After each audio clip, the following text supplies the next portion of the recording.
Assalamualaikum warahmatullahi wabarakatuh. Halo Sobat BMW, kembali lagi bersama saya dalam acara Atap Cerita. Nah, kali ini tema yang kita hadirkan adalah membongkar rahasia customer service. Melayani dengan hati, menutup dengan pasti.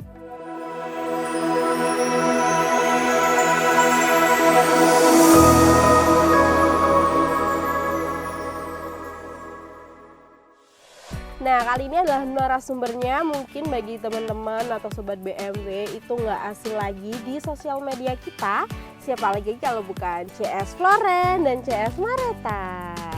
Halo. Halo. Bagaimana kabarnya teman-teman setelah kemarin closingan bulan April? Alhamdulillah luar biasa. Allahu Akbar. Oke.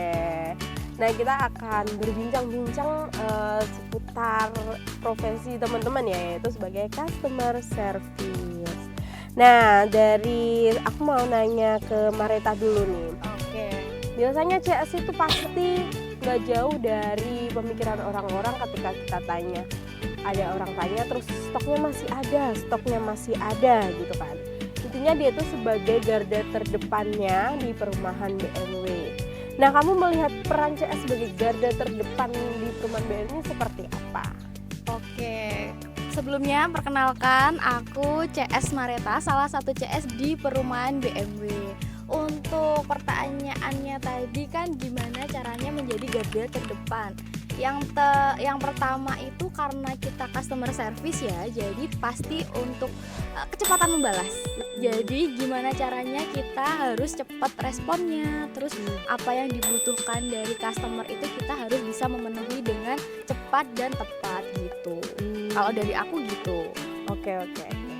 Kalau menurut Floren sendiri nih, seberapa penting sih chat user atau chat calon pemilih di awal-awal menit-menit awal tuh seberapa penting buat kamu sebagai CS? Oke, seperti Mareta ini sebelumnya aku Floren CS Perumahan Bumi Mas Wahyu juga. Jadi pertanyaannya seberapa penting ya chat di awal? Impresi. Oke. Tentunya itu krusial banget ya kayak. Jadi CS itu bisa disebut juga sebagai first impression builder, di mana seorang customer service itu juga menjadi wajah pertama perusahaan untuk menciptakan kesan awal bagi pelanggan. Jadi tentunya first impression itu sangat penting atau bahkan bisa mempengaruhi keberlanjutan komunikasi itu sendiri. Kalau dari aku sih, aku selalu memposisikan diriku itu sebagai teman, bukan sebagai penjual mungkin ya. Teman yang bisa mengerti kebutuhan dari calon buyer itu, terus teman yang bisa ngasih solusi kayak gitu. Terus di samping itu juga betul kata CS Mareta tadi, dimana kita harus benar-benar gercep, benar-benar responsif, anti slow respon club. Tapi juga tetap harus profesional dan sopan tentunya. Karena kalau mungkin kita lambat dikit aja balesinnya, terus agak kaku komunikasinya, bisa aja juga itu mempengaruhi kenyamanan dari calon buyer itu yang mungkin bisa aja kabur nanti ke perumahan yang lain. Benar ya, karena kompetitor kita nggak dikit ya. Iya. Oke. Udah banyak ya. Oke. Nah, tadi kan bicara soal chat dari calon pembeli nih. Kalau teman-teman sendiri ada nggak sih kalimat sakti yang sering kalian pakai? Kayak kalau pakai kalimat ini pasti orangnya mau beli di aku nih. Ada nggak sih? Dari Floren dulu deh. Kalau dari aku sebetulnya kondisional dari case masing-masing, iya, bayarnya seperti apa. Tapi kalau dari awal biasanya aku selalu tanyain lebih dahulu, kalau boleh tahu domisilinya di mana ya kak, kayak gitu. Mungkin biar aku bisa bantu berikan opsi yang sektor terdekatnya di mana. Kemudian juga kalau udah tanya yang agak panjang gitu, nanti bisa ditanya, ini mau cari rumah buat hunian pribadi atau buat investasi kak, gitu. Jadi dari calon buyer itu juga nyaman kita komunikasinya. merasa diperhatikan, itu yang paling penting. Itu akan pada intinya adalah komunikasi itu sih yang dibangun sejak awal itu, kayak gitu. Mungkin dari Iya. Baik, kalau dari aku sendiri sama kayak CS Floren juga. Yang pertama itu mungkin aku tanyainnya karena biasanya kan orang itu nggak nyaman kalau ditanyain nama dulu. Jadi aku biasanya mereka itu kan tanya langsung pertama banget dari buyer itu pasti yang ditanyain harga. Jadi sebelum kita spill harganya itu aku pasti tanyain dulu. Dia itu carinya itu untuk dia ditinggali sendiri kah, atau untuk cari mungkin untuk keluarganya, atau untuk invest juga. Nanti ketika dia sudah menjawab, baru untuk domisili itu kadang aku tanyain di agak akhir. Yang pertama itu aku tanya untuk pekerjaannya. Jadi aku tanya kerjanya di apa atau kerjanya di mana. Jadi nanti mereka akan, biasanya tuh orang cari kan karena biar deket sama tempat kerjaan, atau pengen cari yang buat apa anaknya karena deket sama tempat kerjanya, atau sekolah juga bisa. Jadi tergantung kondisinya juga.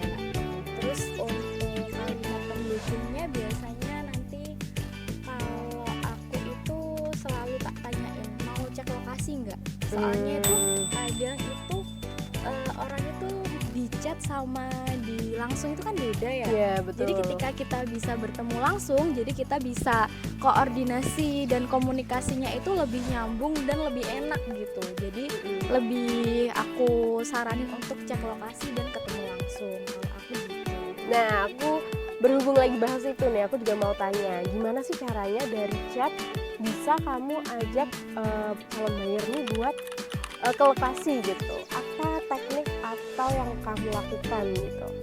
Kalau untuk aku biasanya itu aku tanyain dulu kalau kakaknya kesibukannya biasanya apa.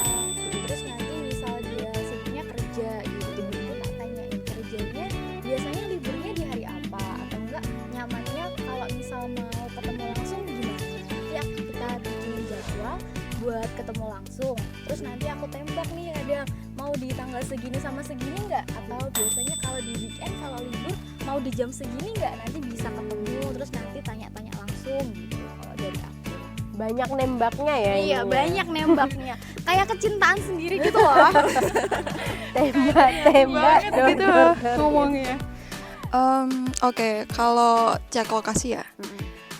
Jadi semisal calon buyer itu sudah mau ke cek lokasi, itu sudah bisa dipastikan kayak potensi closing itu lebih besar dari booking ya, potensi untuk ambil atau beli itu.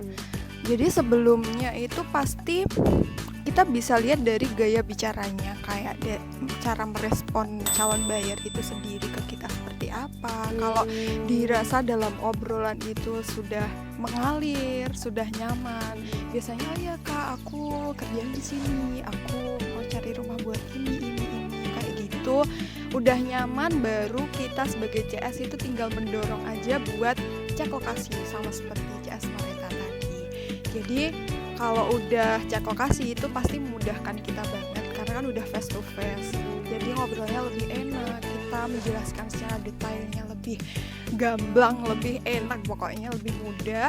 Dan disitulah nanti potensi closing lebih besar atau potensi dari user itu ambil unit lebih besar kayak gitu. Alright.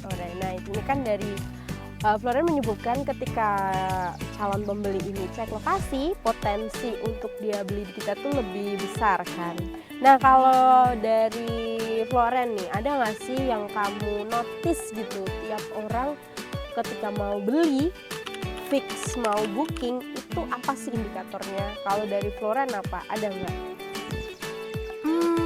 Kalau indikator ya, ya itu tadi sih kak, apa ya, lebih ke ketika sudah cek unitnya sudah cocok kayak gitu, pasti ketika di lokasi itu kalau bener-bener niat pasti langsung oke kak saya ambil yang kafling ini kayak gitu, itu udah pasti langsung booking kayak gitu sih.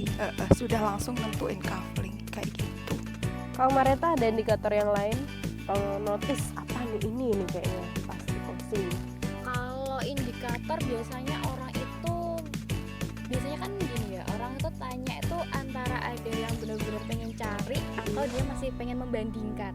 Nah, ketika dia pengen membandingkan itu aku pasti kasih benefit apa yang bisa dia dapat selain dia dapat rumah di sini.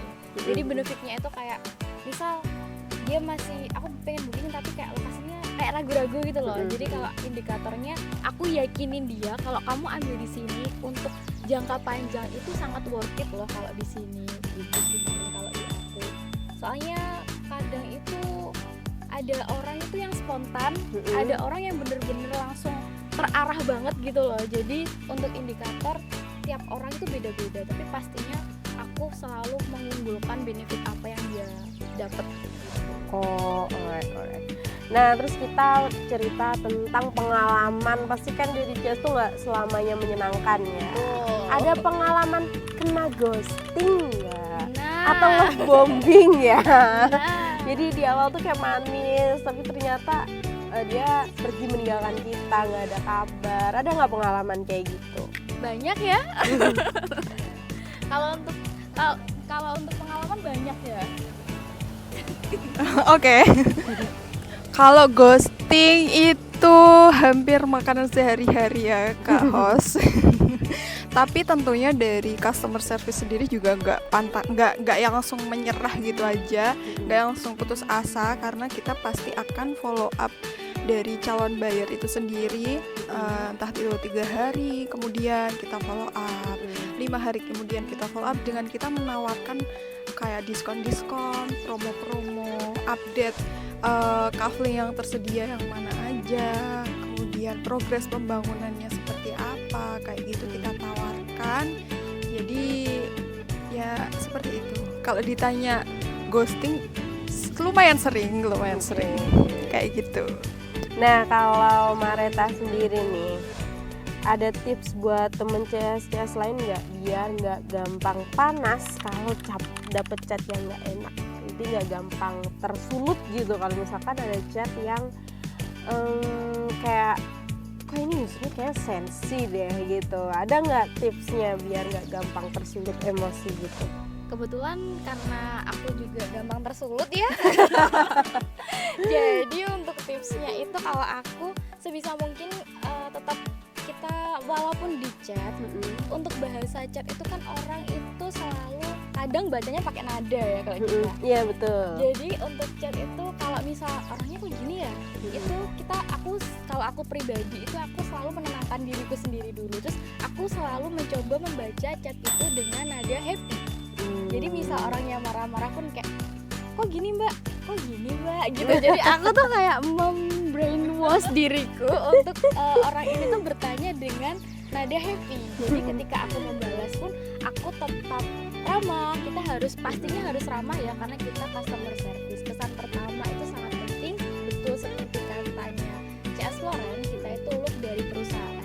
Jadi sebisa mungkin dan harus untuk selalu menjaga nama baik perusahaan. Jadi yang tertanam di mindset itu gitu. Jadi misal ada calon buyer yang dia agak sensi atau masih menimbang-nimbang, itu tetap harus dibalas dengan ramah. Terus juga misal mereka telepon, kita pakai nada yang happy. Orang kan selalu happy ya kalau kita nadanya happy. Jadi ketika kita tetap ramah, tetap sopan, tetap halus jawabnya, walaupun sebenarnya di dalam hati ini juga Membara ya. Iya, gini ya orangnya susah nih diajak ngobrol, tapi tetap harus mengedepankan mindset kalau kita ini look dari perusahaan.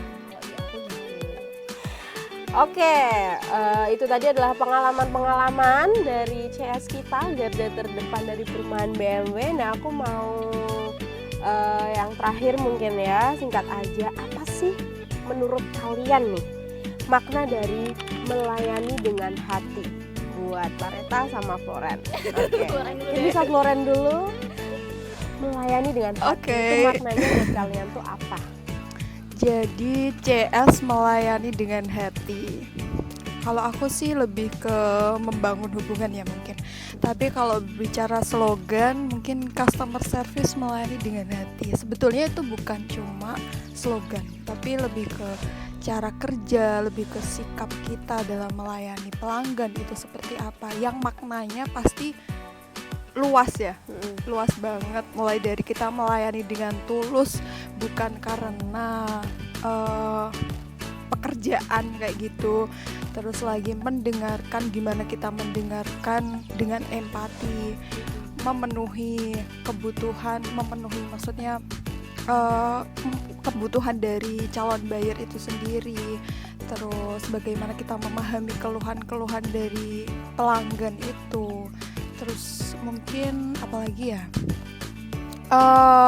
bagaimana kita memberikan solusi dengan niat membantu, bukan asal menjawab. Terus lagi juga mungkin emosional kita, yang melatih emosional kita juga, dimana kita dituntut buat tetap sabar, tetap ramah, tetap menghargai apapun kondisinya yang kita rasakan waktu itu, yang terjadi ketika itu. Mungkin kayak gitu. Jadi bukan hanya soal pekerjaan, tapi juga bagaimana kita menghargai kepercayaan dari pelanggan itu sendiri kepada kita. Jadi melayani dengan setulus hati, kayak gitu. Terus lagi ya Kak, mungkin dari pelayanan yang bagus itu juga bisa menjadikan identitas dari perusahaan. Selain itu juga bisa jadi investasi jangka panjang buat perusahaan. Kenapa demikian? Karena mungkin dari buyer-buyer yang puas sama pelayanan kita, ketika ada orang-orang terdekatnya membutuhkan produk yang kita jual, pasti akan merekomendasikannya produk kita. Itulah yang dinamakan dengan investasi jangka panjang perusahaan. Kayak gitu sih kalau dari aku. Jadi kalau menurut Floren, melayani dengan hati itu bukan sekedar pekerjaan, tapi itu adalah cara kita membantu orang juga untuk mendapatkan kebutuhan Kayak gitu, mereka. iya, betul. Oke, kalau dari Mareta sendiri, apa makna melayani dengan hati?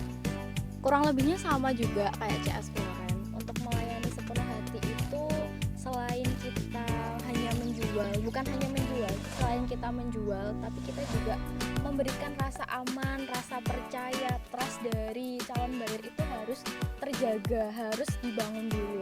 Karena ketika dari rasa percaya, rasa aman itu menimbulkan apa ya? Kayak ada kepuasan gitu loh, baik itu dari calon buyer maupun dari kita rasanya dipercaya itu kan juga tenang. Begitupun mereka calon buyer itu ketika mereka merasa aman, mereka dapat percaya dengan kita, itu juga akan memberikan kesan yang baik untuk kita maupun untuk perusahaan. Karena kalau dari customer service sendiri itu untuk melayani sepenuh hati harus apa ya? Kalau kita itu benar-benar tulus lah, benar-benar tulus. Jadi tulus, tetap ramah, itu kuncinya di situ.